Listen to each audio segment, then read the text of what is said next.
చట్టంలోని 21వ సెక్షన్ సవరణ బిల్లును శాసన మండలిలో మంత్రి సీతక్క ప్రవేశపెట్టారు.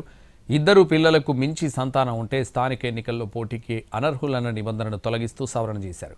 దీనికి సంబంధించి గతంలో ఆర్డినెన్స్ జారీ కాగా నిన్న బిల్లును అసెంబ్లీ ఆమోదించింది. ఇవాళ శాసన మండలిలో బిల్లును మంత్రి సీతక్క ప్రవేశపెట్టారు.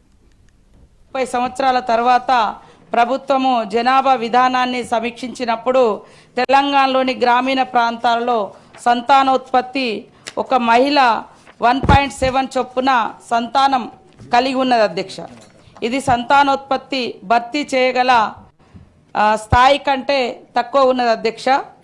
ఈ తగ్గుదలను కుటుంబ నియంత్రణపై పెరిగిన అవగాహన మరియు మెరుగైన ఆరోగ్య సంరక్షణ, ప్రత్యేకించి మహిళల్లో పెరిగినటువంటి అక్షరాస్యత మరియు పెరిగిన ఆర్థిక స్థిరత్వం వంటి అనేక కారణాలను చూడవచ్చు అధ్యక్ష.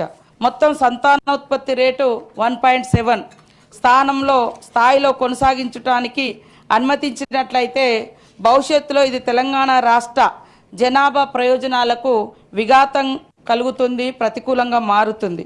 అందుకనే రాష్ట్రంలోని తరాల దీర్ఘకాలిక భవిష్యత్తును దృష్టిలో ఉంచుకొని మరి పంచాయతీరాజ్ సంస్థలకు ఎన్నికైన ప్రతినిధుల నుండి తీసుకున్న అభిప్రాయాల ఆధారంగా సరైన భర్తీ రేటును 2.1 వద్ద కొనసాగించుట వాంఛనీయమని, అవసరమని ప్రభుత్వం భావించి మరి ఈ యొక్క ప్రజాప్రతినిధుల నుంచి వచ్చినటువంటి ఆలోచన కానీ మరి రోజు రోజుకు మరింత జనాభా తగ్గుదల మూలంగా రాబోయే